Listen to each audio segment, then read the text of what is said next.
श्री धन्वंतरि भगवान की जय। प्रणाम, जय श्री कृष्ण। 13वें भाग के अंत में प्रश्न यह था, अरे जब तुम माता का स्तनपान करते थे तब तो तुमने कभी माता की रजस्वला अवस्था के बारे में सोचा नहीं। अब बड़े हो गए, 2-4 ग्रंथ क्या पढ़ लिए, माता के बारे में ऐसी चर्चा करते हो। जब स्तनपान कर रहे थे तब तो तुम ऐसा कुछ विचार नहीं कर रहे थे। सुनने में यह प्रश्न बहुत बड़ा लगता है ना, उसकी भी चर्चा करेंगे। उससे पहले एक दृष्टांत समझ ले। अब मान लो कि कोई 25 वर्ष का व्यक्ति ट्रेन में यात्रा कर रहा है। टीसी आया, टीसी ने टिकट मांग लिया। उस व्यक्ति के पास टिकट नहीं है तो टीसी क्या करेगा, फाइन लगाएगा, तुम्हें इतने रुपये तो भरने ही पड़ेंगे। तब वह व्यक्ति क्या ऐसी दलील कर सकता है कि अरे मैं जब 3 महीने का था ना, 2 महीने का था ना, तब तो किसी ने मेरे पास पैसा नहीं मांगा था, तब तो किसी ने मुझ पर फाइन नहीं लगाया, और आज मैं इतना बड़ा हो गया तो मुझ पर फाइन लगाते हो। ऐसी दलील वो नहीं करेगा, और करे तो कितनी मूर्खतापूर्ण दलील होगी। 3 महीने की अवस्था के साथ स्वयं की तुलना करना यह कितनी मूर्खता है। अवस्था बदलती है तो नियम भी बदल जाते हैं। 3 महीने का कोई छोटा सा शिशु, उसके सामने उसकी माता कपड़े भी बदल लेती है, परंतु वही शिशु जब 10 वर्ष का हो जाए, 12 वर्ष का हो जाए, माँ का व्यवहार बदल जाता है। अवस्था बदलती है तो नियम बदल जाता है। हकीकत में एक बात पक्की समझ ले, जब तक शिशु का स्तनपान चलता रहता है तब तक माता को मासिक धर्म नहीं आता, और मासिक धर्म आने की शुरुआत हो जाए तो स्तन का दूध कम हो जाता है। माँ के स्तन का दूध एवं मासिक धर्म, ये दोनों में बहुत गहरा संबंध है। अतः अब हम स्तन में दूध कैसे बनता है उसको भी समझेंगे। गर्भाधान हो जाने के बाद गर्भाशय का मुख बंद हो जाता है। गर्भाशय का मुख बंद है और उसमें एक गर्भ है। होता क्या है कि भले ही गर्भाशय का मुख बंद हो, परंतु रज रूप रक्त लगातार नीचे की ओर आ रहा है, नीचे की ओर ही आ रहा है। अब वह रजरूप रक्त नीचे तो आ रहा है, परंतु अब उसका रास्ता रुक गया है गर्भ के कारण। उसके रास्ते में अब गर्भ का अवरोध हो चुका है। तो ये रहा गर्भ, और वह रजरूप रक्त ऊपर से नीचे नीचे नीचे नीचे नीचे आएगा, तो यहाँ तो उनका रास्ता बंद है गर्भ के कारण। तो क्या होगा, इसी के ऊपर इकट्ठा होगा, फिर धीरे धीरे धीरे धीरे स्तर बनने लगता है। उसी रक्त का, रजरूप रक्त का स्तर बनने लगता है, और इकट्ठे हुए उस रजरूप रक्त से प्लेसेंटा और अम्बिलिकल कॉर्ड, उसका निर्माण होता है। अब तो यह शब्द आपके जाने पहचाने ही हो गए हैं। अपरा का प्लेसेंटा, उसी को बोलते हैं अपरा, और गर्भनाल को बोलते हैं अम्बिलिकल कॉर्ड। माता एवं गर्भ दोनों के बीच जो भी आदान प्रदान की क्रिया है वह इसी के कारण होती है। अब ऊपर से रजरूप रक्त आ रहा था, गर्भ के कारण उसका रास्ता रुक गया। यह था गर्भ, ऊपर से आ रहा था, रास्ता रुक गया। धीरे धीरे धीरे अपरा और गर्भनाल बनी। और एक अभिप्राय ऐसा भी है आयुर्वेद के अनुसार कि वह जो झिल्ली है, रक्त की झिल्ली, वह भी इसी ऊपर से आ रहे रक्त के कारण बनती है। चलो, झिल्ली भी बन गई, ये रहा गर्भ, आसपास झिल्ली भी बन गई, परंतु रजरूप रक्त अभी भी आ रहा है, इकट्ठा ही हो रहा है। तो धीरे धीरे धीरे और ऊपर बढ़ेगा। ऊपर बढ़ने से वह कहाँ जाएगा? वह रजरूप रक्त जाता है स्त्री के स्तन की ओर। स्त्री के स्तन में वह धीरे धीरे धीरे इकट्ठा होने लगता है। इसी कारण गर्भावस्था के कुछ समय बाद धीरे धीरे धीरे स्त्री के स्तन और पुष्ट होने लगते हैं। जब प्रसव हो जाता है तब स्तन ग्रंथियों के माध्यम से उसी रजरूप रक्त से दूध बनता है और बालक के लिए पोषण का काम करता है। यह कितना बड़ा एक चमत्कार है। वही रज दूध बन जाए तो बालक के लिए पोषण का काम करता है और मासिक रज मासिक धर्म बनकर शरीर से बाहर निकल जाए तो उसके प्रभाव की चर्चा हो गई है, परंतु ये अंतर है। इसी से दूध बनता है और जब तक शिशु की दुग्धपान की प्रक्रिया चलेगी, जब तक बालक दूध पीता रहेगा और दूध पीता रहेगा, तब तक मासिक धर्म नहीं आएगा। हालांकि यह एकदम सर्वसामान्य नियम है। इसके कई अपवाद भी है और उनके कई कारण भी है। उस विस्तृत चर्चा को अभी प्रणाम। अभी जो सर्वसामान्य नियम है मैं उसी की बात कर रहा हूं।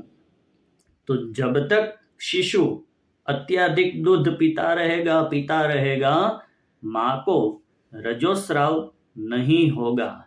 ये कितनी एक प्रकृति के द्वारा अच्छी व्यवस्था है, क्योंकि रजरूप रक्त एक रूप से दूध बनकर बालक को पोषण दे रहा है और उस समय फिर रजोस्राव भी होने लग जाए तब तो मां के शरीर में उसकी कमी होने लगेगी। जो बच्चे को पोषण मिलना चाहिए था जितनी मात्रा में, उतना नहीं मिलेगा, क्योंकि रजरूप रक्त अब तो निकल रहा है मासिक धर्म के माध्यम से।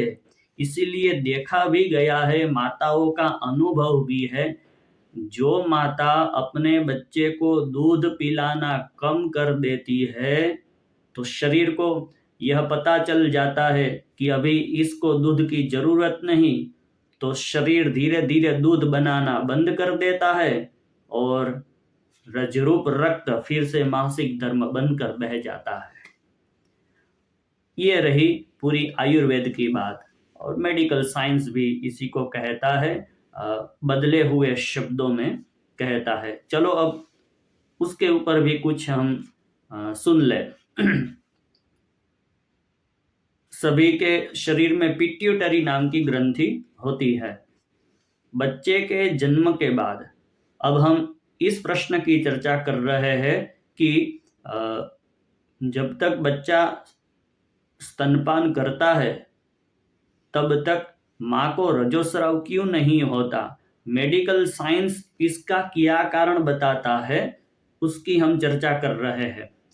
तो सबके शरीर में पिट्यूटरी ग्रंथि होती है। जैसे ही बच्चे का जन्म होता है तो दूध की आवश्यकता होती है। पिट्यूटरी ग्रंथि अनेक हार्मोन्स उत्पन्न करती है। उन हार्मोन्स उसमें से एक का नाम है प्रोलैक्टिन। ये जो प्रोलैक्टिन नाम का हार्मोन है वह मां के शरीर में दूध उत्पन्न करता है। बच्चा जितना स्तनपान ज्यादा करता है यह प्रोलैक्टिन उतना ज्यादा दूध बनाता रहता है। प्रोलैक्टिन अपनी मात्रा को बढ़ा लेता है और दूध उत्पन्न करता है। यही प्रोलैक्टिन एक कार्य है दूध उत्पन्न करना, और दूसरा क्या काम करता है, एस्ट्रोजन और प्रोजेस्टेरोन, ये जो दो हार्मोन है उसको प्रोलैक्टिन अपने काबू में ले लेता है। प्रोलैक्टिन एस्ट्रोजन और प्रोजेस्टेरोन को दबा देता है। क्यों दबा देता है? क्योंकि ये एस्ट्रोजन और प्रोजेस्टेरोन इसके कारण मासिक धर्म ओवुलेशन और पीरियड्स, ये दो हॉर्मोन्स उसमें मुख्य रूप से भूमिका निभाते हैं। अब ये हॉर्मोन्स, इनके कारण स्त्री को पीरियड्स होते हैं, पीरियड ना हो उस अवस्था में, इसलिए प्रोलैक्टिन ये दो हार्मोन्स को दबा देता है। एस्ट्रोजन और प्रोजेस्टेरोन को प्रोलैक्टिन दबा देता है और प्रोलैक्टिन अपना स्तर बढ़ाने लगता है। अब वो दो हॉर्मोन्स तो प्रोलैक्टिन के कारण दबे हुए हैं, इसलिए पीरियड्स आएंगे नहीं। परंतु जैसे माता बच्चे को दूध पिलाना कम करती है, कुछ भी कारण हो उनके, जैसे ही बच्चा दूध पीना बंद करता है, धीरे धीरे शरीर को यह पता चल जाता है कि अब दूध की आवश्यकता नहीं। दूध बना कौन रहा था? प्रोलैक्टिन। प्रोलैक्टिन को पता चला कि अब तो दूध का उपयोग नहीं हो रहा, तो मैं क्यों ज्यादा दूध बनाऊं। तो प्रोलैक्टिन दूध बनाना तो कम कर देता है, अपने स्तर को भी थोड़ा थोड़ा कम कर लेता है, और जिन दोनों के ऊपर अपना नियंत्रण रखा था, एस्ट्रोजन और प्रोजेस्टेरोन, उनको भी प्रोलैक्टिन थोड़ा मुक्त कर देता है। कहता है कि जाओ भाई, अब आप अपना काम करो। तो प्रोलैक्टिन के नियंत्रण से एस्ट्रोजन और प्रोजेस्टेरोन मुक्त हो गए, तो फिर से मासिक धर्म की शुरुआत होती है। और यही देखा गया है कि जिस माता को मासिक धर्म शुरू हो गया हो, उसका बच्चा धीरे धीरे दूध पीना कम कर देगा। ये दोनों का आपस में बहुत बड़ा संबंध है। रजरूप रक्त जब माँ के स्तन में चला जाए, दूध बनकर प्रकटता है, और वही रजरूप रक्त नीचे की ओर बढ़ जाए, योनि द्वार की ओर बढ़ जाए और वहां से बाहर निकले, तो उसके गुण धर्म, उसके ऊपर तो हमने बहुत लंबी चर्चा कर ली। यह अपने आप में एक चमत्कार ही तो है। एक बात स्पष्ट कर देता हूं, आप यह मत मानिएगा कि बच्चे के जन्म के बाद प्रोलैक्टिन बनता है। ना ना, ऐसा नहीं है। सबके शरीर में प्रोलैक्टिन तो होता ही है, पिट्यूटरी ग्रंथि के माध्यम से उत्पन्न होता है। बस बच्चे के जन्म के बाद स्त्री के शरीर में प्रोलैक्टिन अपना स्तर बढ़ा लेता है, ताकि वह और दूध बना सके। तो बच्चे के जन्म के बाद प्रोलैक्टिन उत्पन्न हुआ, ऐसा मत मानना, पहले ही होता है, बस उसका स्तर बढ़ जाता है। अब एक प्रश्न यह भी हो सकता है कि चलो ठीक है, बच्चे को दूध की बहुत जरूरत है, इसलिए मासिक धर्म नहीं आता, यहाँ तक बात स्पष्ट है। परंतु बच्चे के जन्म के बाद कम से कम 1 महीने तक स्त्री को रक्तस्राव होता रहता है। 30-35 दिन लगते हैं और धीरे धीरे उस रक्त का रंग भी बदलने लगता है। तो वो क्या है, वो क्यों होता है, उसके बारे में मुझे याद नहीं, मैंने कहाँ पढ़ा था, परंतु उसके विषय में ऐसा कहा गया है कि वह जब गर्भ का पोषण चल रहा था, तब पोषण करने के बाद पुत्र का या पुत्री का जन्म हो गया, प्रसव हो गया, उसके बाद इकट्ठा हुआ अतिरिक्त रक्त था। पोषण करने के लिए रक्त जमा हो रहा था, परंतु अब जरूरत नहीं है, पुत्र जन्म हो चुका, पुत्री का जन्म हो चुका, तो इकट्ठे हुए उस अतिरिक्त रक्त को शरीर निकाल रहा है धीरे धीरे। और ये काम करने में शरीर को कम से कम 30 से 35 दिन लगते हैं। तो दूध भी बना हुआ है, अब पुत्र का जन्म भी हो चुका है, तो शरीर में जो इकट्ठा रक्त है उसका अब शरीर को कोई उपयोग नहीं, इसलिए शरीर उसे बहा रहा है। ये काम करने में कम से कम 30-35 दिन शरीर को लग जाते हैं, और भी शरीर के द्रव्य होते हैं उसमें निकलते रहते हैं। इसके कारण उस रक्त का रंग भी कुछ बदला सा देखने को मिलता है।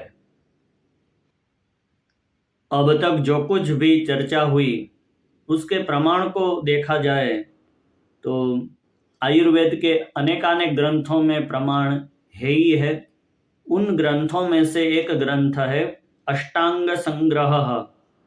उसमें शारीर स्थानम अध्याय नंबर 2 वो आप पढ़ेंगे तो इन सब बातों के आपको प्रमाण मिल जाएंगे। अनेक पंडितों ने इस ग्रंथ का अच्छा अनुवाद भी किया है। उन पंडितों को भी सप्रेम प्रणाम। आदरणीय कविराज अत्रिदेव गुप्त, उनका एक विशेष वक्तव्य इस प्रकार है। गर्भाशय और स्तनों का आपस में बहुत अधिक संबंध है। एक के उत्तेजित होने से दूसरा संकुचित होता है। एक के क्रियाशील होने से दूसरे की क्रिया बंद हो जाती है। जब तक माता के स्तनों में दूध की अधिकता रहती है, ऋतु नहीं आती। गर्भधारण न हो इसलिए स्तनों को कोई कोई देर तक बच्चों को पिलाते रहते हैं। जब तक ऋतु न आए स्तन्य अर्थात दूध आता रहता है। ऋतु आने पर दूध भी कम हो जाता है। मेडिकल साइंस, अब उनको अगर देखना हो तो आप एस्ट्रोजन, प्रोजेस्टेरॉन, इनका नाम लिखकर सर्च करें तो आपको सब मिल जाएगा। कुछ स्क्रीनशॉट्स उनको भी देख लेते हैं। दरअसल ब्रेस्ट फीडिंग कराने वाली न्यू मदर्स के शरीर में प्रोलैक्टिन हार्मोन ब्रेस्ट मिल्क बनाने का काम करता है। इससे ओव्यूलेशन भी रुक जाता है, जिससे ब्रेस्ट फीडिंग के दौरान पीरियड्स में देरी होती है। इसलिए देखा गया है कि जो महिलाएं स्तनपान नहीं कराती उन्हें जल्दी ही मेंस्ट्रुएशन अर्थात मासिक धर्म आने लगते हैं। आमतौर पर स्तनपान कराने वाली महिलाओं को हार्मोन्स की वजह से डिलीवरी के बाद पीरियड्स नहीं आते। डिलीवरी के बाद शरीर में ब्रेस्ट मिल्क बनाने के लिए प्रोलैक्टिन नामक हार्मोन बनता है, जो कि प्रजनन हार्मोन्स को दबा सकता है। इसके कारण ओवुलेशन नहीं होता है या फर्टिलाइजेशन के लिए एग रिलीज नहीं होते हैं। मैंने एक बात कही थी कि मासिक धर्म न आए तब भी गर्भधारण हो सकता है। वो यहाँ पर अब आप ठीक से समझ पाएंगे कि देखो, जब तक प्रोलैक्टिन बढ़ा हुआ था तब तक तो एस्ट्रोजन और प्रोजेस्टेरॉन दबे हुए थे, कुछ अपना जो कार्य है वो नहीं कर रहे थे, उसके कारण ओवुलेशन नहीं हुआ था। परंतु अब बच्चे का स्तनपान कम हुआ है, एस्ट्रोजन और प्रोजेस्टेरॉन वे अब बढ़ रहे हैं। उससे क्या होगा?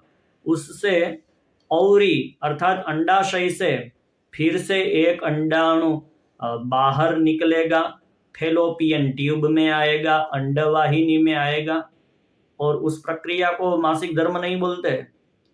तो बच्चे ने दूध पीना अभी कम किया है और प्रोलैक्टिन ने अपना कार्य घटा दिया, उसके कारण एस्ट्रोजन और प्रोजेस्टेरॉन सक्रिय हो गए, ओवुलेशन हुआ, अंडाशय से अंड की उत्पत्ति हुई, बाहर निकला, अंडवाहिनी में आया और शुक्राणु की प्रतीक्षा कर रहा है, अभी भी मासिक स्राव नहीं हुआ है।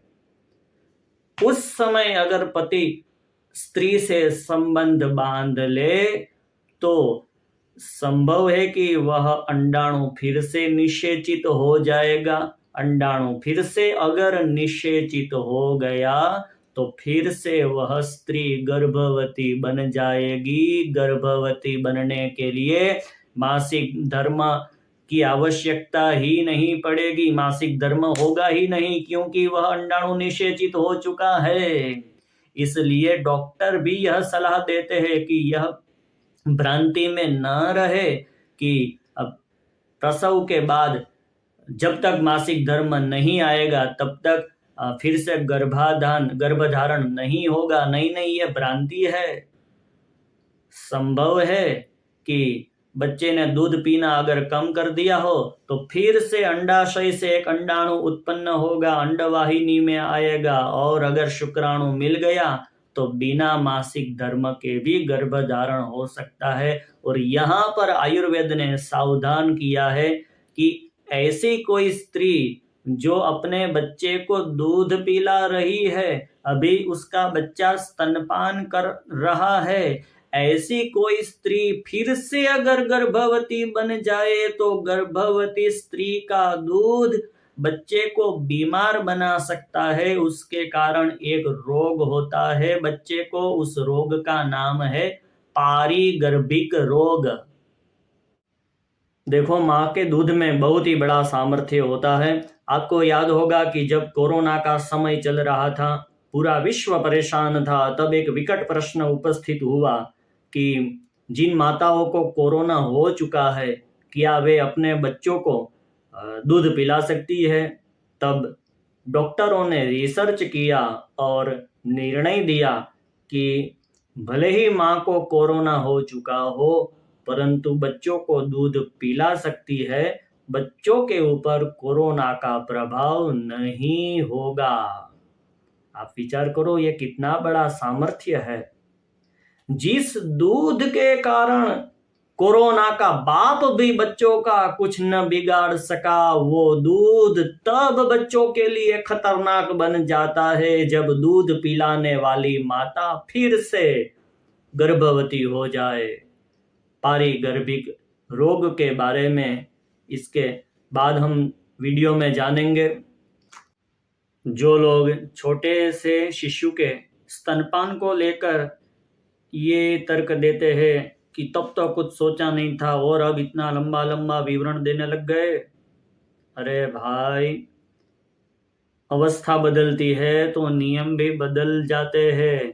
हम सब 7-8 महीने के थे, तब मिठाई में और मल में भी कुछ अंतर नहीं करते थे, कुछ भी खा लेते थे। परंतु अब हम बड़े हो गए हैं, हेलो, बड़े हो गए हैं, सुन रहे हो ना? तो कुछ नियम बदलने पड़ेंगे। बहुत बड़े हो गए हो, स्वयं पर कृपा करके थोड़ा विज्ञान तो जान लो। और दूसरी बात, एक जगह पर मैंने ये रखा था प्रश्न कि हम तो जब 8-10 वर्ष के थे तब भी तो ऐसा कुछ हम सोचा नहीं करते थे और हमें कुछ हुआ भी नहीं। उसके ऊपर भी आगे बात की जाएगी। विज्ञान के माध्यम से, ग्रंथों के माध्यम से जब ऐसी ऐसी बातें हम पढ़ते हैं तो भगवान के प्रति आस्था और मजबूत हो जाती है। कोई व्यक्ति कहे कि मैं भगवान को नहीं मानता, तो ठीक है, ऐसा कहने में वह स्वतंत्र है, परंतु उससे कहना चाहूंगा कि स्वयं पर कृपा करके कम से कम एक बार एक माँ के शरीर में गर्भ कैसे पलता है वो तो पढ़ लो। भगवान ने पूरी सृष्टि में इतने इतने चमत्कार भर दिए हैं, कभी चमत्कारों से भरी हुई उस सृष्टि की ओर तो देखो। बड़े बड़े पर्वत कौन बनाकर चला गया? हम अपने आंगन में तुलसी जी को भी ठीक तरह से रख नहीं पाते हैं, सूख जाती है। और बड़े बड़े पर्वतों में बड़े बड़े पेड़, कौन वहां पानी देने जाता है? इनके ऊपर चिंतन करे तो अवश्य स्वीकारना पड़ेगा कि जरूर कोई एक ऐसी शक्ति है जो पूरे ब्रह्मांड को चला रही है। चमत्कारों से भरी है दुनिया, फिर भी मैं ईश्वर को नहीं मानता, हूँ भगवान ने मानता नहीं। अरे भाई, तो तू गोदरू ओढ़ीने हुई जावे, बीजू हूं, काम में लग जाओ, और क्या। अब एक प्रश्न मेरी ओर से, मेरे लिए और आप सबके लिए। मेरा अनुमान है कि इससे पहले इस विषय में, रजस्वला के विषय में जितनी भी सकारात्मक नकारात्मक दलीलें हो चुकी है, उन दलीलों में कदाचित यह प्रश्न अभी तक या यह तर्क अभी तक नहीं आया है। आज है तारीख 10/12/2022। तो तर्क ये है, प्रश्न ये है कि ठीक है, आयुर्वेद के प्रमाणों से यह सिद्ध हो जाता है कि मानव का शरीर मासिक धर्म से नहीं बना, परंतु आज विज्ञान ने बहुत प्रगति कर ली है, मेडिकल साइंस बहुत आगे बढ़ चुका है। टेस्ट ट्यूब बेबी सब कोई जानते हैं उसके बारे में। अब ये जो टेस्ट ट्यूब बेबी है उसमें सबसे पहले क्या होता है, पहला स्टेप क्या है? सबसे प्रथम चरण में स्त्री के मासिक धर्म को रोक दिया जाता है। स्त्री के मासिक धर्म को क्यों रोका गया? उस मासिक धर्म के रक्त की जरूरत होगी शरीर में, तभी तो मासिक धर्म को रोक लिया गया। और फिर डॉक्टरों ने अपनी प्रक्रिया की और उससे फिर उस पद्धति से लाखों बच्चों ने जन्म लिया। तो अब यह कह सकते हैं कि मानव के शरीर में मासिक धर्म के रक्त की भी बहुत बड़ी भूमिका है। देखो, शरीर ने भी डॉक्टर की बात मान ली, शरीर ने भी मासिक धर्म को रोक लिया है, मतलब उस रक्त को रोक लिया। उससे तो यही सिद्ध होता है कि मासिक धर्म के रक्त की आवश्यकता मानव के शरीर को बनने के लिए है। तो विज्ञान के कारण हमने आयुर्वेद को फेल कर दिया। बहुत लोग सोचते होंगे कि हाँ, अब आया ऊंट पहाड़ के नीचे। कोई बात नहीं, ऊंट आया है तो चला भी जाएगा। हकीकत में यह केवल शब्दों का जाल है, एक ही शब्द का जाल है ये। डॉक्टर मासिक धर्म को नहीं रोकते, डॉक्टर मासिक चक्र को रोकते हैं। मासिक धर्म और मासिक चक्र बहुत अंतर है, इसलिए डॉक्टर मासिक चक्र को रोकते हैं, मासिक धर्म को नहीं रोकते। और मासिक चक्र को रोकने का मूल उद्देश्य क्या है वो हम जानेंगे अगले वीडियो में। इस विषय में जब पढ़ रहा था तब एक ऐसी बात सामने आई, पढ़कर मन उदास भी हो गया, बहुत गुस्सा भी आ गया। આપણે ગુજરાતીમાં કહે ને કે હાવ મગજની ડગરી છટકી गई। तो वह जो सत्य घटना है हमारे भारत की, उसके बारे में भी हम जानेंगे। अभी के लिए इतना ही। जय श्री कृष्ण।